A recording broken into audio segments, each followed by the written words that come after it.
I've been watching Abide, and they had Hebrews 4 on there, and it was just so wonderful if you needed a rest. I know I've been going like a million miles a minute, and there's no clock on me, but I just couldn't slow down. And this is really helpful for me. Maybe it's helpful for you as well. Hebrews chapter 4, verse 1 through 16. Therefore, since the promise of entering his rest still stands, let us be careful that none of you be found to have fallen short of it. For we also have had the gospel preached to us, just as they did, but the message they heard was of no value to them, because those who heard it did not combine it with faith. Now we who have believed enter that rest, just as God had said. So I declared on oath in my anger, they shall never enter my rest.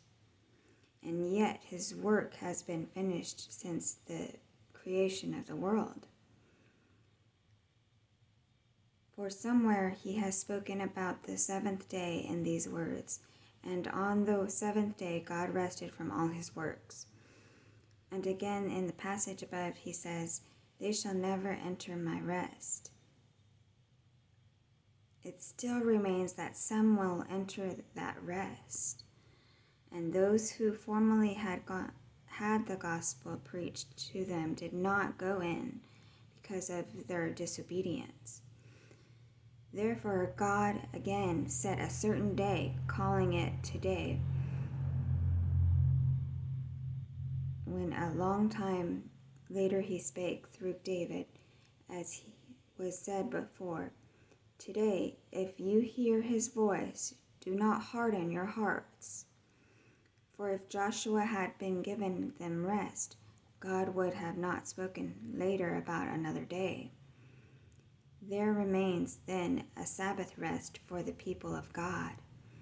For anyone who enters God's rest also rests from his own work, just as God did from his.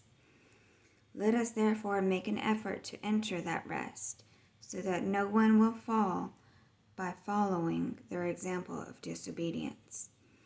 For the word of God is a living and active, sharper than any two-double-edged sword. It penetrates even to dividing soul and spirit, joints and marrow. It judges the thoughts and attitudes of the heart. Nothing in all creation is hidden from God's sight. Everything is uncovered and laid bare before the eyes of him to whom we must give an account. Therefore, since we have a great high priest who has gone through the heavens, Jesus, the Son of God, let us hold firmly to that faith that we profess.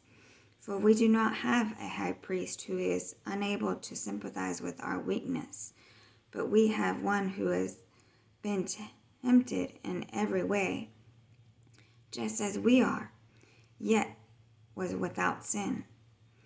Let us then approach the throne of grace with confidence, so that we may receive mercy and find grace to help us in our time of need. Blessings.